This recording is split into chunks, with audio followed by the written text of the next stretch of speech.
Okay. Sorry lah tadi tiba-tiba connection loss Biasa lah ni kan orang guna internet belaka dia. Okay, so cikgu rasa sama bilangan dah ni. Okay, cikgu terus sambung Tadi cikgu berhenti dekat kira apa? Kuadrat Okay, so kita pergi balik kepada pemerhatian.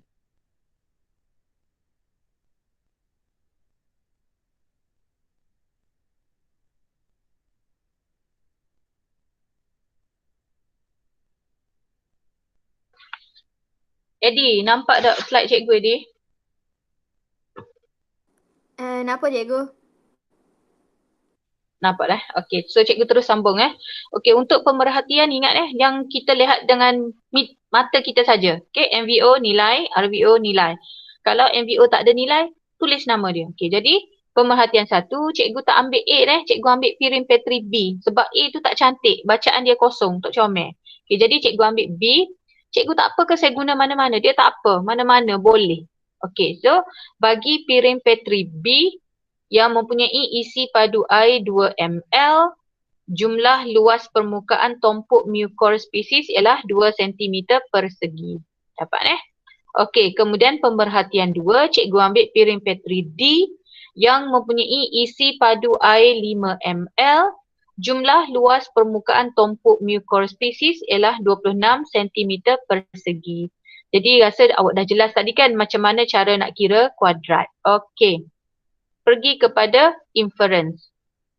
Okay, untuk inference, ingat MVO tafsir, RVO tafsir, RVT tafsir beri sebab. MVO nak tafsir apa? Nak tafsir tinggi, rendah, banyak, sikit. RVO tafsir tinggi, rendah, banyak, sikit. RVT tafsir tinggi, rendah, banyak, sikit beri sebab. Okay, so tengok cikgu kata Pirin Petri B mempunyai isi padu air. Isi padu air ni ialah MVO. Bolehlah tulis nombornya. Terus selalu tafsir. Sedikit. Cikgu dah tafsir dah lah. Okay. Jumlah luas permukaan tompuk mucor spesies ini ialah RVO. Tak usah tulis nombor. Sedikit. Okey, ada pelajar nak masuk Cikgu stop sekejap. Back balik, kena back semula, ada pelajar nak masuk. Nina ni mesti pergi minum air dulu ni.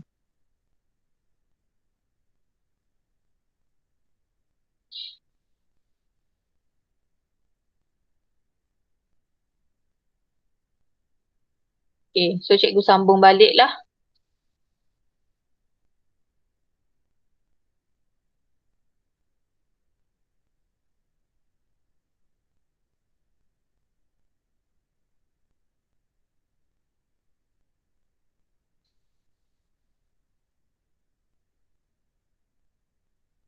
Okay.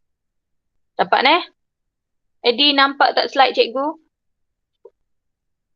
Tak lagi. Dah lagi. Nampak dah. Nampak dah, okey dah. Okey. Kalau tak nampak, bagi tahu siapa-siapa yang tak nampak, bagi tahu. Kadang-kadang sebab line Okey, kemudian pertumbuhan mucor spesies. Okey, pertumbuhan mucor ni ialah apa dia? Ini ialah RVT. So cikgu pun tafsir. Kalau dah air pun sikit, jumlah luas permukaan dia pun sikit, maka pertumbuhan dia adalah sedikit. Beri sebab kenapa? Sebab roti tersebut mempunyai kelembapan. Dia kan dapat air sikit je tadi, air dia 2 deh. So roti tersebut mempunyai kelembapan yang berkurangan. Itu je sebab dia. Maknanya kan tadi cikgu ada bagi tahu kalau air banyak, awak nampak kan result awak tadi daripada 2 lepas tu jadi berapa tadi? Dia makin banyak kan nilai dia. Jadi maknanya makin lembap roti tu makin banyak pertumbuhan mucor. Maknanya mucor ni dia nak kelembapan tinggi. Okey, so Pirin Petri D mempunyai isi padu air MVO. Apa dia? Banyak. Tafsir. Jumlah luas permukaan tompuk mucor spesies itu ialah RVO. Cikgu pun tafsir banyak. Pertumbuhan mucor RV teori adalah banyak. Cikgu tafsir. Kenapa? Beri sebab kerana roti tersebut mempunyai kelembapan yang banyak ataupun kelembapan yang meningkat. Faham dah? Boleh dah? Okey, seterusnya. Kita pergi kepada method pemboleh ubah. Okey, so pemboleh ubah manipulasi isi padu air. Cara mengendali dengan menggunakan isi padu air wajib ada perkataan yang berbeza-beza. Berapa? 0, 2, 4, 5. Jangan buat gitu. Ada pelajar buat 0, 2, 4, 5 kurungan belakang ml. Tak boleh. Dia kena buat macam cikgu. 0 ml, 2 ml, 4 ml dan 5 ml. Boleh?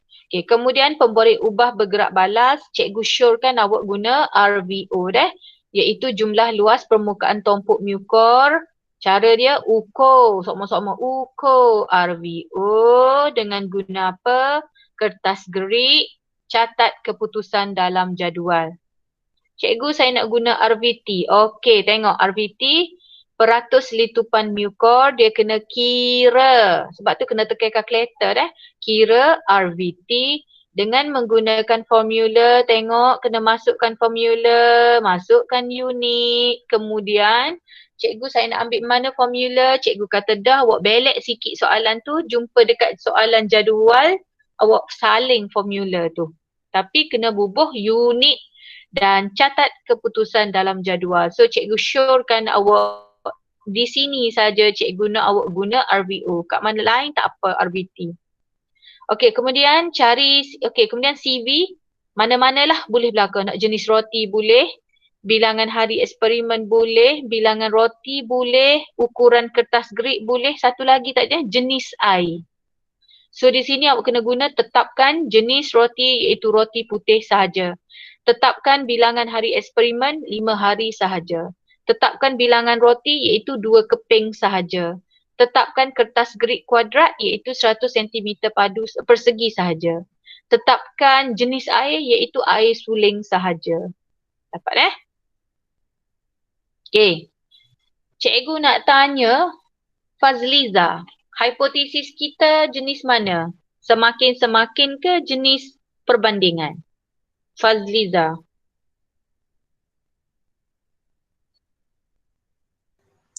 Semakin-semakin. Okey, semakin-semakin sebab ada nilai deh. Okey, so senang je. Di sini cikgu benarkan awak nak guna MVO, RVO boleh. Awak nak guna RVT boleh. So, semakin bertambah MVO, isi padu air. Semakin bertambah RVO, jumlah luas permukaan tompok mukor. Cikgu nak pesan dia tak semestinya bertambah-bertambah. Awak nak tengok benda ni, awak kena tengok jadual. Itulah. Kadang-kadang dia ada je semakin bertambah MVO, semakin berkurang RVO. Kena tengok nilai yang awak isi mula-mula tadi. Okay? Cikgu rasa pandai belakang ni. Okay. Kemudian kalau nak guna RVT, semakin bertambah kelembapan. Oh, kenapa cikgu boleh guna kelembapan ni? Ya Allah. Sorry, semakin bertambah isi padu air. Di sini dia tak boleh guna MV teori dah. Dia kena guna MVO. Sorry typing error. Semakin bertambah isi padu air, semakin bertambah peratus litupan mukor spesies. Ini ialah RV teori. Okay, nanti cikgu baiki slide ni. Okay, kemudian nak buat table kan, nak buat jadual. So ingat, dia nak apa? Kena ada berapa kolom? 1, 2, 3 kolom dan setiap ni kena check ada unit, ada unit, ada unit. Okay, tengok dapat tak macam ni? Isi padu air ml, jumlah luas yang dilitupi ialah sentimeter persegi. Peratus litupan, nama lagi peratus. Terus masukkan peratus. Okay. Lepas tu, untuk piring petri semua-semua tu, awak kena masukkan isi padu air start dengan kosong lagi. Hak ni hak pelajar tinggal seumur. Dia ambil 2, 4, 5. Kosong tu dia bagi dah darjah. So kena masukkan 0, 2, 4, 5. Jumlah luas dia saling je. 0, 2, 10, 26. Cara nak kira peratus, awak ambil tadi, formula dia tadi. Ni, jumlah luas. Darab 100 bahagi jumlah bilangan gerik. Awak guna berapa bilangan gerik? 1 je ke? Sekeping tu je awak guna. Darab luas gerik 100. So dapat macam ni. 2, dia ambil masuk nilai ni. 2 jumlah luas darab dengan 100 bahagi 1 keping gerik jauh guna darab 100. So dapatlah 2. So dapat 0, 2, 10, 26 peratus. Nampak Okay. Kemudian daripada situ dia nak kita lukis graf. So dia suruh lukis apa?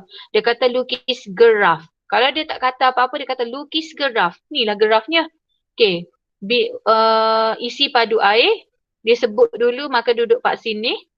Lawan peratus litupan. So jangan lupa masukkan unit. Isi padu air ml, peratus litupan peratus lah.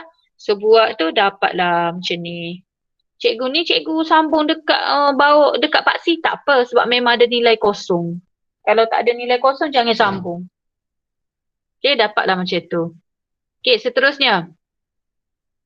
Hubungan. Cikgu kata hubungan ni kena buat hubungan yang betul. Kalau tidak dia tak baca lah. Dia tak baca P2 dan P3. So ingat hubungan kena tengok hipotesis. Kena tengok hipotesis. Kalau hipotesis tu jenis semakin-semakin, maka semakin-semakin lah. Okey, kemudian buat sebab dan akibat. Okey, so kita tengok dia nak apa ni? Senang je. Oh, tengok ni dia tersilap. Dia kata berdasarkan carta bar. Tadi dia suruh kita lukis graf. Awak baiki dalam soalan awak. Berdasarkan graf. Dia suruh kita lukis graf tadi. Berdasarkan graf, nyatakan hubungan antara isi padu air. Dia sebut MV dulu. So selamat lah. Semakin MV, semakin RV. Selamat kita. Kecuali kalau dia letak RV sini. Tak berapa selamat. Kena cerdik lah. Jadi dia kata nyatakan hubungan isi padu air. So kena sebut isi padu air dulu. Barulah sebut peratus litupan. Jadi sebab dia semakin-semakin maka dapatlah semakin bertambah isi padu air. Semakin bertambah peratus litupan mucor. Nampak? Dekat jadual kita tadi. Tengok ni. Betul tak dekat graf ni? Kalau pelajar ni. Semakin bertambah air ke? Nampak? Semakin bertambah isi padu air. Semakin. Ni dia naik ni. Semakin bertambah peratus litupan. Okey. Beri sebab. Kenapa bila semakin banyak air tu? Okey. Sebab dia. Kerana kelembapan roti semakin bertambah. Kita kecek air ni. So semakin bertambah kelembapan roti. Bila kelembapan roti banyak, kesan akibat dia mucor membiak dan bertumbuh dengan lebih banyak. Okay, bila air semakin banyak, kelembapan semakin meningkat, mucor membiak dan bertumbuh dengan lebih banyak. Dapat? So kena betul atas ni baru cikgu baca sebab dan kesan akibat.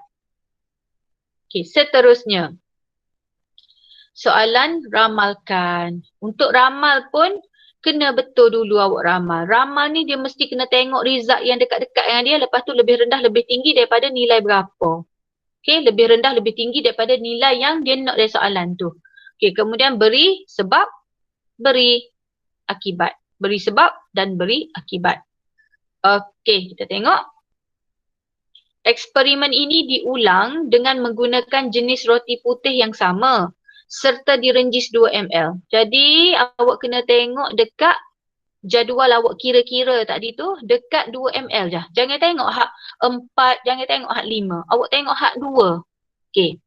Roti tersebut kemudiannya telah didedahkan kepada lampu meja. Lampu meja ni keamatan cahaya lah. Yang berkeamatan cahaya 60 watt. 3 hari terdedah. Katakan contoh ni roti, awak hala lampu tu ke dia. Awak hala lampu tu. Okey. Ramalkan jumlah luas. Hati-hati dia suruh ramal jumlah luas. Bukan dia suruh ramal peratus litupan. Dia ramal jumlah luas. Bukan peratus litupan deh. Tu pelajar sok tukar. Terangkan ramalan anda. So cikgu pun tengok dekat 2 ml. Hati-hati cikgu nak result dekat 2 ml. Okay, cikgu back balik sekejap. Kena sabar sikit. Cikgu back balik dia jadual tadi. Okay, kita tengok jadual. Ni. Dia nak ramalkan jumlah. Bukan ramal peratus. So, awak pun tengok mana isi padu air 2. Maknanya awak kena bagi nilai dia sama ada lebih tinggi, lebih rendah daripada 2 ni. Lebih tinggi, lebih rendah daripada result ni. Sebab dia kata direnjis dengan 2 ml air. Cuma dia dedahkan kepada lampu yang mempunyai watt 60 watt. Faham? Okey, jadi kita tengok jawapan cikgu.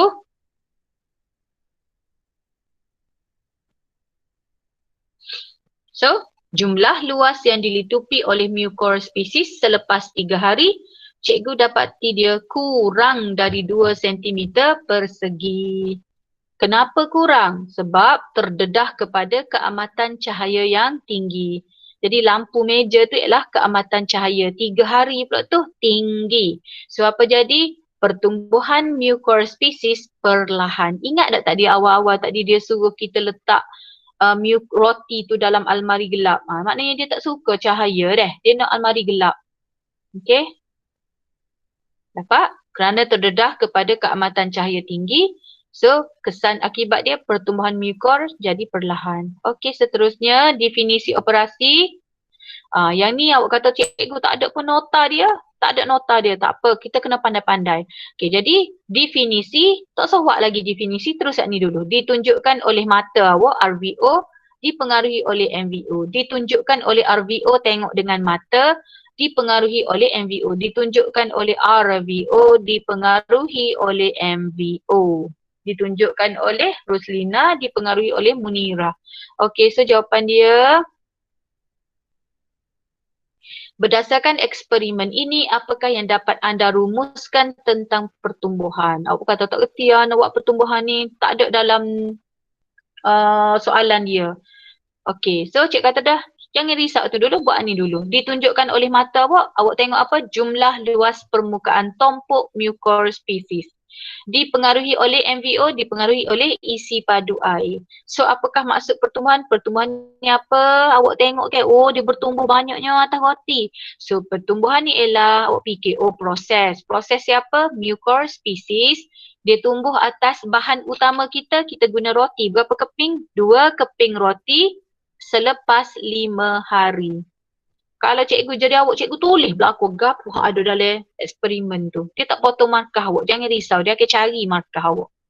Jadi pertumbuhan ialah proses siapa? Mucor species.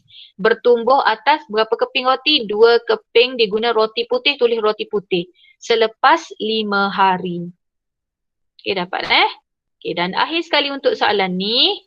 Sebelum kita masuk soalan 2, senarai berikut merupakan tempat simpanan roti yang boleh memberi kesan kepada peratus litupan mucor species. Okey, so apa tengok hak mana peratus litupan tinggi, hak mana peratus litupan rendah. Rendah ni maknanya dia tak suka, So dalam peti sejuk dia tak suka. Kenapa? Sebab terlalu rendah suhu, dia kurang aktif. Ingat tak dia cikgu bagi faktor abiosis tadi. So sejuk sangat, suhu rendah dia kurang aktif. So dia rendah dalam peti sejuk.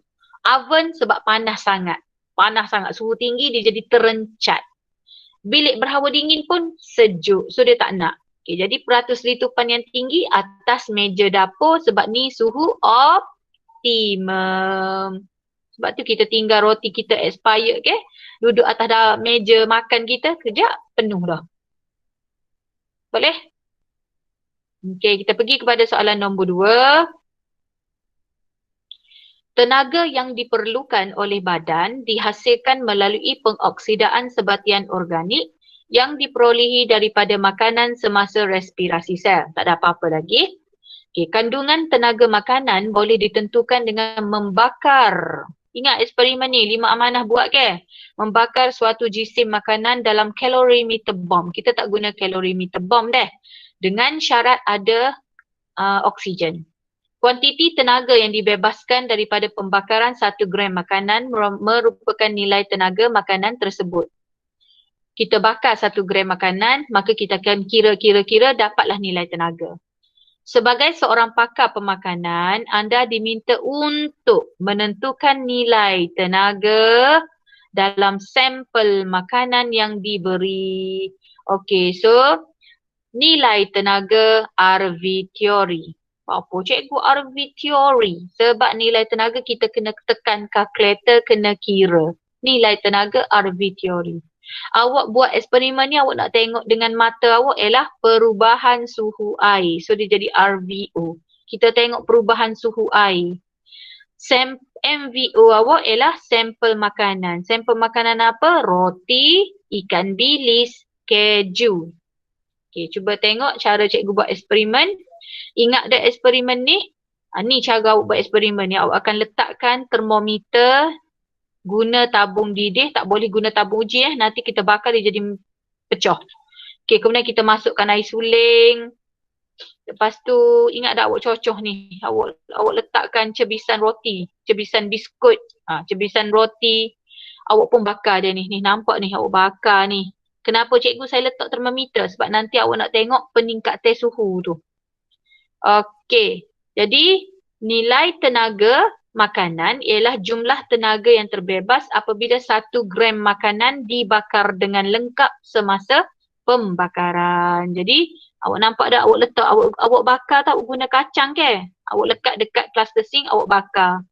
Okey, awak akan tengok suhu naik. So formula dia, nilai tenaga makanan ialah 4.2 ni nilai tetap deh, darab jisim air, darab peningkatan suhu. Peningkatan suhu maksudnya suhu akhir tolak suhu awal air. Maknanya sebelum awak bakar, awak ambil suhu. Selepas awak bakar, awak ambil suhu balik. So suhu yang naik tolak suhu awal tadi. Bahagi jisim sampel makanan yang awak timbang, darab 1000. Okay. Okay, so cara dia, adakah MV memberi kesan kepada RV? Tanda soal. Jangan lupa tanda soal semua.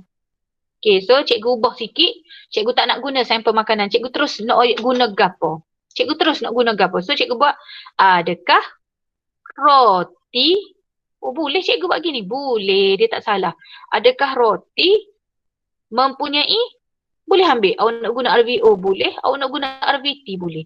Adakah roti mempunyai nilai tenaga lebih tinggi berbanding ikan bilis dan keju? Tanda soal. Cikgu tak apa ke tak ada kesan? Tak apa. Dia asalkan ada.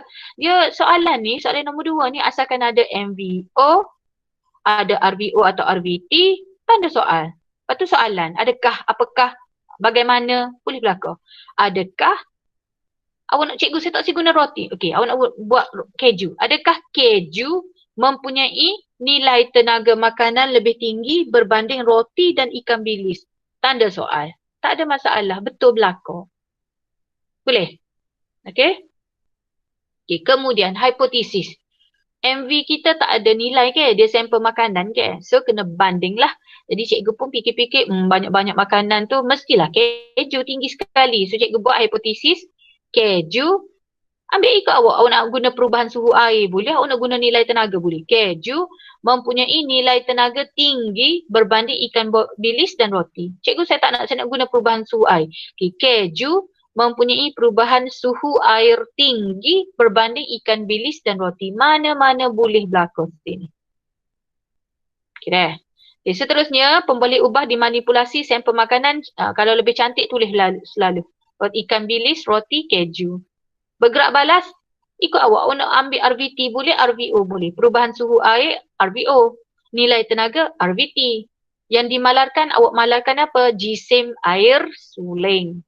Kalau awak nak malarkan jisim sampel, payah kak. Sebab ikan bilis berat dia lain. Roti berat dia lain. Payah nak cari jisim yang sama. So senang, jisim air suling. Jisim tu sama dengan isi padu. Okey. Bahan dan radas, awak tengok je lah. Oh, kena ada tabung didih. Cikgu kata tadi kena guna tabung didih. Bukan tabung uji deh. Okey, kemudian kena ada pin untuk lekatkan makanan awak tu. Kena ada termometer, kena ada penimbang elektronik sebab awak nak timbang roti, nak timbang keju.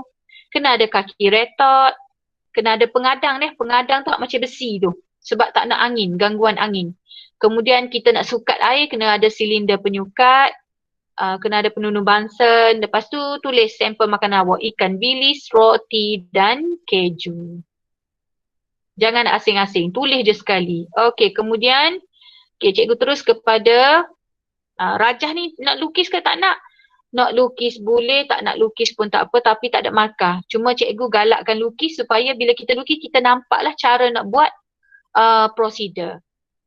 Okay, so timbang jisim secebis roti dan rekod. K1 sebab kata kerja. Okay, K1.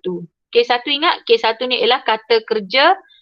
Kalau awak tak ingat balik, cikgu back balik lah. So K1 ni apa? Kata kerja. Masukkan, isikan, mulakan jam randik, rendamkan. Cara kita buat bahan dan radas. K2, nilai CV. Awak beri nilai CV. Okay, mana-mana. Cikgu nak show je. Okay, kemudian K3, RVO atau RVT. RVO atau RVT cara nak tulis macam mana? Sama seperti soalan 1 tadi. Ukur RVO dengan guna apa-apa dan catat keputusan dalam jadual.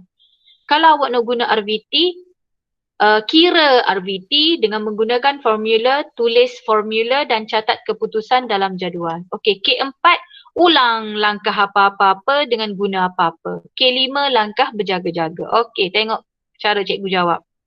Isikan, kata kerja ke? 20 ml air. Ni ialah gisim air. Cikgu kata dah tadi, isi padu sama dengan gisim. Isikan 20 ml air ke dalam sebuah tabung didih. So, isikan K1 20 ml, K2. Apitkan tabung didih pada kaki retok. Apit tabung didih, masukkan termometer. Semua ni ialah K1. Tetapkan kedudukan K1. Ukur suhu awal air dengan guna termometer, catat keputusan dan jadual. Cikgu, ni bukan K3 ke? Dok lagi. Ni baru K1. Sebab kalau awak catat suhu awal air pun dia tak akan bagi result. So, masih K1. Cucuk cebisan roti pada hujung pin. K1.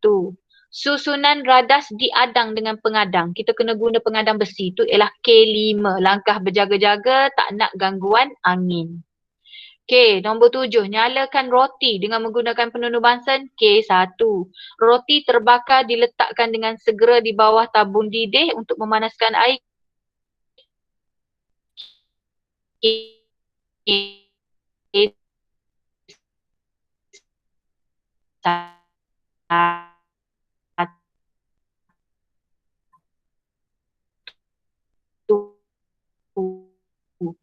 Sebab perlahan-lahan air tu sebab memang kena kacau. Tak nanti result tu tak ni lah.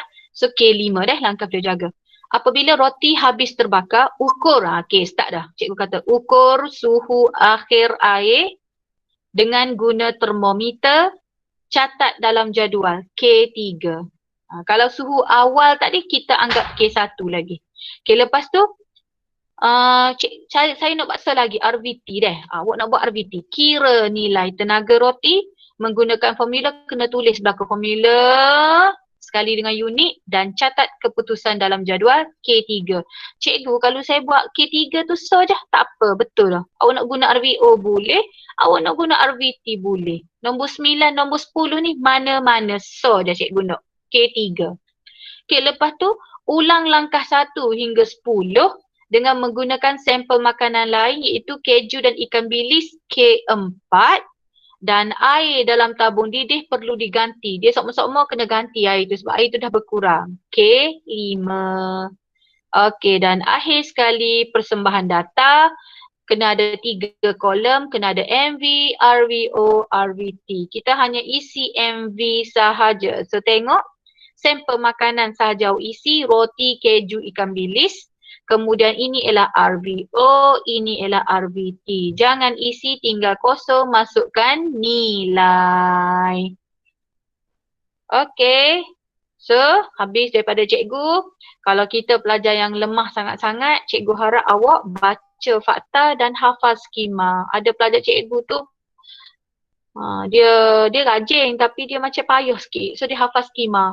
Tapi dia rajin, dia suka ni. Walaupun dia macam lambat sikit tapi dia suka hafal skema. Dia hafal skema, hafal skema, hafal skema. Maknanya dia tengok cara nak jawab gini, dia hafal. Kertas 2, dia hafal skema. Jadi pelajar ni yang dulu dia dapat C, dia dapat sampai B+. C, nak lonjak sampai B+. Pelajar tu dah masuk matrik dah pun. Bukan pelajar Zainab sendiri. Jadi kalau awak lemah sangat, dah memang tak boleh ni, hafal skema lah. Okey.